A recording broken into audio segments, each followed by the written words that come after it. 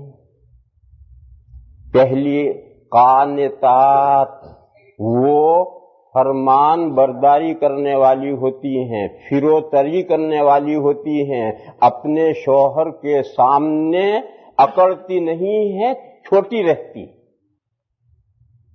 اب یہ مضمون تو عورتوں کے سمجھنے کا ہے کہ ان کو اپنے شوہر کے ساتھ کس طرح ڈیل کرنا ہے. وہ یہ سمجھیں گے جبھی تو اس کے مطابق عمل کریں گے. یہ قانتین وہی لفظ ہے جو کل میں نے تقریر کی تھی. مومنین کے احوال میں 5 صفتیں بیان کی تھی: الصادقین، الصابرین، والصادقین، والقانتین. یہ قانتین مردوں کے لیے اور یہ قانتات عورتوں کے لیے ہے. عورتوں کے لیے صیغے الگ ہوتے ہیں، مردوں کے لیے صیغے الگ ہوتے ہیں. وہ جو قانتین تھے مرد، وہ اللہ کے سامنے، اس اللہ کے تعلق سے مرد کو بھی قانت ہونا ہے اور عورت کو بھی قانت ہونا ہے. سب اللہ کے سامنے فرمان بردار. اور اس کا ذکر آیا ہے 22واں پارہ جہاں شروع ہوتا ہے وہاں آدھا رکوع ختم ہو کر پھر رکوع شروع ہوتا ہے. اس رکوع کے شروع میں ایک لمبی آیت ہے: ان المسلمین والمسلمات والمؤمنین والمؤمنات والقانتین والقانتات. تو مرد قانتین ہیں، عورتیں قانتات ہیں، عورتیں بھی قانتات ہیں، مرد بھی قانتین ہیں. یہ اللہ کے تعلق سے سب کو اللہ کے سامنے فروتنی کرنی ہے، عاجزی کرنی ہے، مردوں کو بھی عورتوں کو بھی. اور یہ جو قانتات ہے یہ شوہر کے تعلق سے، شوہر کے تعلق سے عورت میں یہ صفت ہوگی کہ وہ شوہر کے سامنے قانت ہوگی، عاجزی کرنے والی ہوگی، فروتری کرنے والی ہوگی، چھوٹی بننے والی ہوگی. تو اللہ نے فرمایا فالصالحات قانتات، پس نیک عورتیں تابع داری کرنے والی ہیں. دوسری صفت ان میں حافظات، نگاہ بانی کرنے والی ہیں. کب؟ للغیب، شوہر کی عدم موجودگی میں بھی لفظ میں نے بڑھایا. شوہر موجود نہ ہو، شوہر کی عدم موجودگی میں بھی وہ حفاظت کرنے والی ہیں. للغیب، کس چیز کی حفاظت کرنے والی ہیں؟ مفسرین نے لکھا ہے کہ شوہر کی جو چیزیں بیوی کے پاس ہیں ان کی وہ حفاظت کرنے والی ہیں. شوہر کی 2 چیزیں بیوی کے پاس ہیں، ایک شوہر کا پورا گھر اور مال، آدمی جاب پر چلا گیا، آدمی سفر میں چلا گیا، آدمی کہیں چلا گیا، سارا گھر تو بیوی کو سونپ کے جاتا ہے، تو سارا گھر اور سارا مال ایک تو شوہر کا بیوی کے پاس ہے، اور ایک عورت کی آبرو جو شوہر کی ملکیت ہے اور وہ عورت کے پاس ہے۔ ان دو چیزوں کی حفاظت کرنے والی ہے وہ۔ شوہر موجود نہ ہو تو بھی، شوہر کی موجودگی میں تو کرتی ہی ہیں، لیکن شوہر اگر موجود نہ ہو، غائب ہو، صبح سے شام تک کے لیے غائب ہو، 15 دن کے لیے غائب ہو، 6 مہینے کے لیے کہیں چلا گیا ہو، شوہر کی عدم موجودگی میں بھی وہ حفاظت کرنے والی۔ اور یہ حفاظت بڑا مشکل کام ہے، آسان نہیں، لیکن اللہ آسان کر دیں تو کوئی مشکل نہیں۔ تو فرمایا حافظات للغیب بما حفظ اللہ، اللہ کی توفیق دینے سے اللہ نے ان کو حفاظت کرنے کی توفیق دی، اور اللہ تعالیٰ کی نصرت اور اللہ تعالیٰ کی مدد، اللہ کی مدد اور اللہ کی نصرت سے وہ شوہر کی جو چیزیں ان کے پاس ہیں، عزت اور ناموس اور شوہر کا مال اور اولاد، ان سب کی وہ حفاظت کرنے والی ہیں جب شوہر موجود نہ ہو تو بھی۔ یہ دو باتیں نیک عورتوں میں پائی جاتی ہیں۔ فرمایا یہ اصل مضمون تو یہ بیان کرنا ہے، وہ جو اوپر کا مضمون تھا وہ تو ایک تمہید تھی، اور اصل مضمون یہ بیان کرنا ہے کہ نیک بیویاں کیسی ہوتی ہیں، نیک عورتیں کیسی ہوتی ہیں۔ نیک عورتیں وہ ہوتی ہیں جن کے اندر یہ دو صفتیں پائی جائیں، وہ نیک عورتیں۔ یہ میں نے آیت کریمہ کا ترجمہ کیا۔ اب بات آگے بڑھاتے ہیں۔ ہر بات کو اور ہر حکم شرعی کو سمجھنے کے لیے ماحول چاہیے۔ اگر ماحول نہ ہو تو نہ اللہ کے حکم کو صحیح طریقے پر سمجھا جا سکتا ہے، نہ اس پر عمل کیا جا سکتا ہے۔ اس مسئلے کو اچھی طرح سے سمجھو کہ آج اس آیت جو آیت کریمہ میں بیان کیا گیا ہے، اس ملک کے اندر اور اس جیسے ملکوں کے اندر طرح طرح کے اشکالات اور شبہات ہوتے ہیں، وہ کیوں ہوتے ہیں؟ ماحول کا فرق۔ ایک اردو کا محاورہ ہے کہ لنکا میں ہر آدمی 70 گز کا ہوتا ہے۔ لنکا جانتے ہو، شری لنکا، انڈیا سے اندر جزیرہ ہے۔ پرانے زمانے میں یہ مالدار کنٹری تھی۔ یہ لنکا جو ہے یہ پرانے زمانے میں مالدار کنٹری تھی، جیسے کہ اب آپ کا یو کے ہے، آپ کا کینیڈا ہے، آپ کا امریکہ ہے، یہ دنیا میں مالدار کنٹری سمجھے جاتے ہیں۔ یہ بہت پرانے زمانے میں یہ لنکا جو تھا یہ مالدار کنٹری تھی، اور لوگ ہندوستان سے کمانے کے لیے لنکا میں جاتے تھے، اور وہاں جو بھی پہنچ گیا وہ سینہ تان لیتا تھا، اکڑ ہوں۔ کیوں؟ جیب میں جب پیسہ آتا ہے تو کودتا ہے آدمی۔ تو پرانی مسئلہ ہے کہ لنکا میں ہر آدمی 52 گز کا ہوتا ہے، وہاں 1 گز کا، یہاں تو انسان 1.5 گز کا ہوتا ہے، لیکن جہاں لنکا میں پہنچا کہ 52 گز کا ہو جاتا ہے۔ وہ 52 گز کا کیوں ہوتا تھا؟ پیسہ آتا تھا۔ وہ لنکا مالدار کنٹری تھی، وہاں لوگ کمانے کے لیے جاتے تھے، اور وہاں جا کر 52 گز کے ہو جاتے تھے۔ اب وہاں مرد جائے گا تو مرد بھی 52 گز کا ہوگا، اور عورت جائے گی تو عورت وہ بھی 52 گز کی ہو جائے گی۔ وہ تھوڑی کوئی 51 گز کی رہے گی، وہ 51 گز کی نہیں رہے گی، وہ بھی 52 گز کی ہو جائے گی۔ اب دونوں 52 گز کے ہو گئے، اب سمجھاؤ یہ آیت ان کو، بڑا مشکل ہے، یہ تو دونوں 52 گز کے ہیں۔ لہذا ایسے احوال میں سمجھانا بڑا مشکل ہوتا ہے، کیونکہ صورتحال بدل گئی۔ پہلی جو بنیاد ہے کہ اللہ نے ایسا کیا ہے، اس کو کون سمجھے گا؟ جو مومن ہے، اللہ پر پکا یقین رکھتا ہے، وہ سمجھے گا ٹھیک اللہ نے کیا ہے، بس سر و چشم منظور۔ لیکن آج ہمارے ایمانوں کا کیا حال ہو گیا ہے کہ ہم میں سے بہت سے، یعنی یہاں بیٹھے ہوئے نہیں، جو دنیا میں مسلمان کہلاتے ہیں، دنیا میں جو مسلمان کہلاتے ہیں ان میں سے بہت سو کے ایمان کا کیا حال ہو گیا ہے، مجھ سے زیادہ آپ بہتر جانتے ہیں کہ ان کو یہ چیز اپیل نہیں کرتی کہ اللہ نے ایسا کیا۔ وہ کہتے کیوں کیا اللہ نے ایسا؟ وہ اس پر بھی سوال کریں گے اللہ نے ایسا کیوں کیا۔ یہ نہیں پوچھیں گے کہ اللہ میاں نے 1 ناک 2 ناک کیوں دیے، 10 ناک کیوں نہیں دیے۔ اللہ نے 2 ناک دی ہے، ایک ادھر سوراخ ہے ادھر سوراخ. یہ 2 ناک اللہ نے کیوں دیے؟ 10 ناک کیوں نہیں دی؟ اور ناک آگے کیوں لگائی، پیچھے کیوں نہیں لگائی؟ یا پیٹھ پر ناک لگا دیتے تو وہاں بھی تو سونگھ سکتے تھے. یہاں نہیں پوچھیں گے. لیکن جب شریعت کے احکام آئیں گے تو ان کو عقل ان کے چوکٹھے میں، عقل کے چوکٹھے میں بیٹھے تو مانیں گے، ورنہ وائے. ہاں جو مومن ہے، جس کو سچا پکا مومن ہے، اس کو یہ بات اپیل کرے گی کہ ٹھیک ہے، اللہ تعالیٰ کی مصلحت، ان کی پیدائش کی حکمت، اللہ جس کو جیسا بنا دے. وہ چونو چرا نہیں کرے گا. لیکن دوسرا تو ہر آدمی چونو چرا کرے گا کہ اللہ تعالیٰ نے مرد کو برتری کیوں دی، عورت کو برتری کیوں نہیں دی؟ یا چلو عورت کو برتری نہیں دی تو ایکوالٹی کیوں نہیں ہے، مساوات کیوں نہیں ہے، دونوں برابر کیوں نہیں رکھے؟ یہ تو کم سے کم ہر آدمی سوال کرے گا ہی کہ دونوں برابر کیوں نہیں رکھے. اور جو دوسری بنیاد بتائی ہے کہ مردوں کے اپنے مالوں میں سے کچھ مال خرچ کرنے کی وجہ سے، یہ تو بنیاد یہاں پائی نہیں جاتی. شوہر جا کر جاب کرتا ہے تو عورت بھی جاب کرتی، اس کا بینک بیلنس ہے تو اس کا بھی بینک بیلنس ہے. اور اگر خدا نہ خواستہ شوہر سے بیوی کا بینک بیلنس زیادہ ہو گیا تو آفت آ گئی اس گھر میں. اس گھر میں آفت آ جائے گی اگر شوہر کا بینک بیلنس کم ہے اور بیوی کا زیادہ ہے. اور تو ہونا ہے، بہت سی مرتبہ ایسا ہو جاتا ہے، کیونکہ شوہر پر تو خرچے ہیں، اس کا خرچ ہے، گھر کا خرچ ہے، بچوں کا خرچ ہے، یہ خرچ ہے، وہ خرچ ہے. عورت جو جاب کر کے لاتی ہے وہ سارا بیلنس ہے، تو اس کا تو بیلنس آگے جانا ہے. لیکن اگر اس کا بیلنس غیر معمولی آگے چلا گیا تو پھر اب میاں صاحب کو گھر میں بلی بن کے رہنا پڑے گا، بلی بن کے رہنا پڑے گا گھر میں. کیوں؟ وہ بنیاد کے میں بھی کماتی ہوں، چاہے وہ کما کے جمع کرتی ہو، خرچ نہ کرتی ہو، مگر کہ میں بھی کماتی ہوں.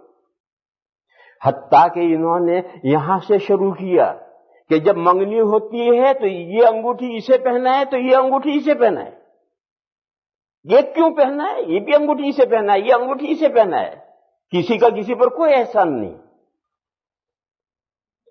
لندن میں ایک مرتبہ میں تقریر کر رہا تھا عورتوں کے مجمع میں. وہاں مسجد بہت بڑی مسجد ہے، پھر مسجد کے سامنے مدرسہ ہے، 4 فلور ہیں، وہاں اوپر عورتیں بیٹھتی ہیں، آواز لاؤڈ اسپیکر سے جاتی ہے. تو میں تقریر کر رہا تھا تو عورتوں کے یہاں سے ایک پرچہ ہے. وہ پرچہ یہ آیا کہ نکاح میں جیسا مرد عورت سے فائدہ اٹھاتا ہے، عورت بھی مرد سے فائدہ اٹھاتی ہے. پھر شریعت نے یہ ایک طرفہ مہر کیوں رکھا ہے؟ یہ سوال آیا وہاں سے. جیسا مرد عورت سے فائدہ اٹھاتا ہے، عورت بھی تو مرد سے فائدہ اٹھاتی ہے. پھر مہر یا تو ہو تو دونوں طرف سے ایکسچینج ہونا چاہیے، اور اگر نہیں ہے تو کچھ بھی نہیں ہونا چاہیے. یہ شریعت کا حکم ہے کہ مہر نکاح میں ضروری ہے، مرد بیوی کو مہر دے. یہ حکم کیوں ہے؟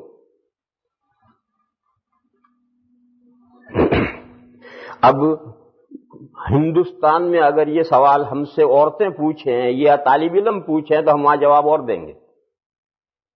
کیوں؟ وہاں کی صورتحال الگ ہے. لیکن امریکہ میں یا کینیڈا میں یا لندن میں اگر یہ سوال عورتیں اگر وہ پوچھا جائے مردوں کی طرف سے یا عورتوں کی طرف سے، تو وہ جواب یہاں نہیں چلے گئے، یہاں کوئی اور جواب دینا پڑے. تو میں نے ان کو جواب دیا کہ یہ ایمرجنسی مینٹیننس ہے. کیوں؟ حادثے سے مرد پر آتے ہیں اور اچانک مرد کا انتقال ہو گیا تو عدت گزارنی ہوگی، پھر عدت گزارنے کے بعد دوسرے نکاح کے لیے تیاری کرنی ہوگی. 6 مہینے سال بھر لگ سکتا ہے. 6 مہینے سال بھر کیا کھائے گی عورت اگر جاب نہیں ہے تو؟ یا جاب ہے مگر شوہر حاملہ چھوڑ کے مر گئے، اب وہ حمل میں جاب تو کر نہیں سکتی اور اس کو 6 مہینے کے لیے خرچ چاہیے، بلکہ بچہ پیدا ہونے کے بعد بھی 5-6 مہینے تک شادی کے قابل نہیں ہوتی ہے. تو یہ مہر جو ہے یہ ایمرجنسی مینٹیننس ہے. تو ان کی سمجھ میں آ گیا کہ ہاں بھی ایمرجنسی مینٹیننس ہے. کیونکہ مرد تو ہم کو حمل نہیں ہوتا. مرد جو ہے اسے عدت میں بھی نہیں بیٹھنا. اگر بیوی مر گئی تو جا کر قبرستان میں دفن کر کے شام کو ڈیوٹی پر چلا گیا، تو اس لیے اس کو ایسے اچانک خرچہ اس پر نہیں آن پڑتا، عورتوں پر ایسا اچانک آن پڑتا ہے. تو خیر میں نے یہ جواب دے کے ٹرخا دیا.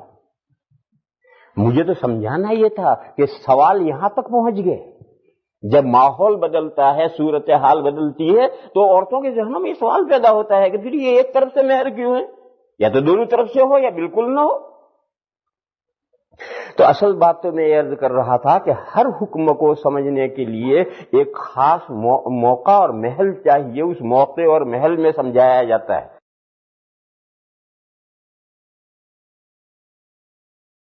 میں نے جو اب پھر اثر نو لے کر چلتا ہوں، میں نے سب سے پہلے کہا تھا کہ یہ مضمون اللہ تعالی نے مستقل نہیں بیان کیا کہ مرد عورتوں پر حاکم ہے، یہ مضمون اللہ نے مستقل نہیں بیان کیا۔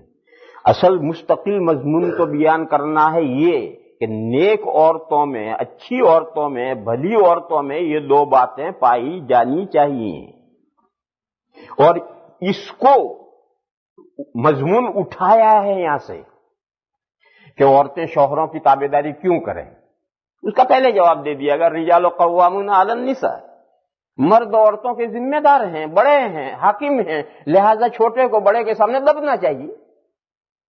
تو جو آگے حکم آئے گا اس کی تمہید میں پہلے سے ذہن بنایا گیا ہے، اصل یہ مضمون نہیں بیان کرنا ہے۔ اور دو چیزیں الگ الگ ہیں، ایک ہے مضمون اصل بیان کرنا اور ایک ضمناً بیان کرنا، دونوں میں بہت بڑا فرق ہوتا ہے۔